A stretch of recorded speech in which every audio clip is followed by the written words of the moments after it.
சுழன்றும் ஏர்பின்னது உலகம், அதனால் உளுந்தும் உழவே தலை. அனைத்திந்திய விவசாய மற்றும் தொழிலாளர்கள் சங்கம் நடத்தக்கூடிய உழவர் பெருந்தலைவர் ஐயா சி நாராயணசுவாமி நாயுடு அவர்களுடைய பிறந்தநாள் விழாவுக்கு தலைமையேற்று நடத்தி கொண்டிருக்கும் நான் என்றும் பணிந்து வணங்கும் நம்முடைய நிறுவன தலைவர் அவர்களே, சிறப்புரை வழங்க வந்திருக்கும் ஆதீனம் அவர்களே, மற்றும் மாவட்ட, மாநில, ஒன்றிய அனைத்து நிர்வாகிகள் மற்றும் உறுப்பினர்கள், பொதுமக்கள் அனைவருக்கும் என் முதற்கண் வணக்கம். உழவர் பெருந்தலைவர் அவர்களுடைய தியாகங்களையும் போராட்டங்களையும் எனக்கு முன்னால் பேசிய நமது ஊடகப் பிரிவு செயலாளர் AR குருநாதன் மிக சிறப்பாக விளக்கினார். ஆகையால் அந்த விவசாயம் சார்ந்த, வேளாண் தொழில் சார்ந்த இந்த மண்ணை பற்றி சில நிமிடங்கள் பேச விளைகிறேன். மண், ஆம், நாம் இருக்கும் போதும் இறந்த பிறகும் நம்மை சுமப்பது இந்த மண் தான். ஆனால் இந்த மண் இப்போது மலடாகி கொண்டிருக்கிறது என்பது எத்தனை பேருக்கு தெரியும்? 1960 வாக்கில் இந்தியாவில் அதிக மகசூல், அதிக வேளாண்மை, அதிக வருமானம் என்ற பெயரில் உள்ளே வந்ததுதான் பசுமை புரட்சி. ஆனால் இந்த பசுமை புரட்சி இந்த மண்ணுக்கு எவ்வளவு கேடு விளைவித்தது என்பதை எத்தனை பேருக்கு தெரியும்? விவசாயிகளிடத்தில் நஞ்சை கொடுத்தது இல்லாமல் இன்று வரை இந்த மண்ணை மலடாக்கி கொண்டிருக்கிறோம் என்பதே உண்மை.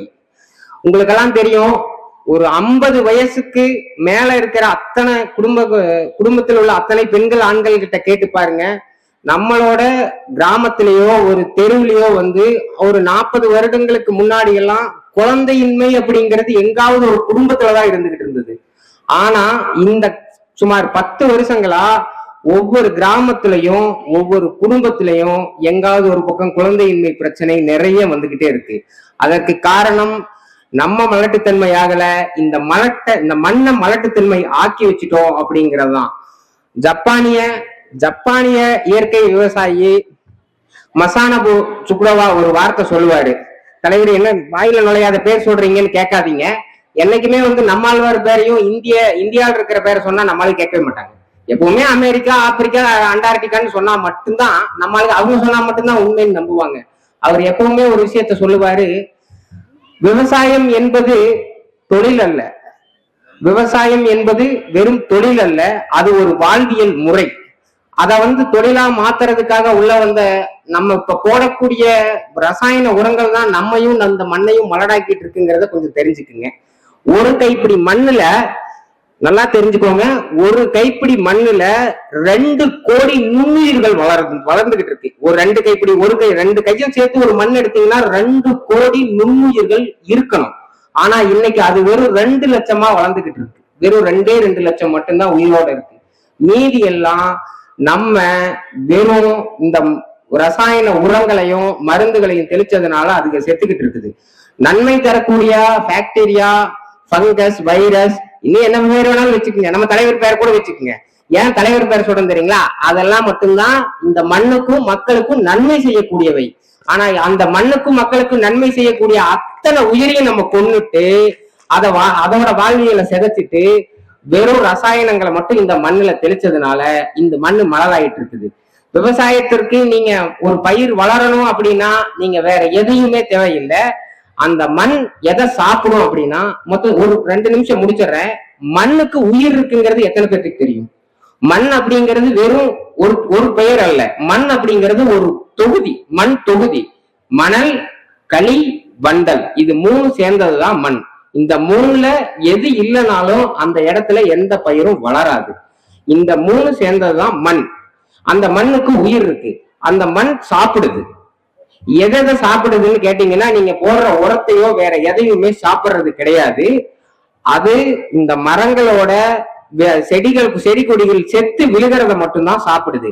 மண் டைரக்டா சாப்பிடுதானா? இல்ல. மண்ணுல இருக்கிற, நான் முன்னாடி சொன்ன நுண்ணுயிர்கள் சாப்பிடுது. நுண்ணுயிர்கள் சாப்பிட்டதுக்கு அப்புறமா மண்புழு சாப்பிடுது. மண்புழு சாப்பிட்டதோட எச்சம் தான் உரமா மாறுது. இந்த ஃபாலோ பண்ணணும் அப்படின்னாவே நீங்க ஒரு பயிர் வச்சீங்க அப்படின்னா தானா வளரும். மண்ணுக்கு அறிவு இருக்கான்னு கேட்டீங்கன்னா, நிச்சயமா மண்ணுக்கு அறிவு இருக்கு. 2 விதை எடுத்துக்கோங்க. ஒரு விதைய நல்லா சுடுதண்ணியில போட்டு கொதிக்க வச்சு நடுங்க, ஒரு விதைய அப்படியே நடுங்க. 2ல எந்த விதை முளைக்கும்? இந்த மண்ணுக்கு தெரியும் எதை மக்க வைக்கணும், எதை முளைக்க வைக்கணும்ட்டு. அதனால மண்ணுக்கு உயிர் இருக்கு.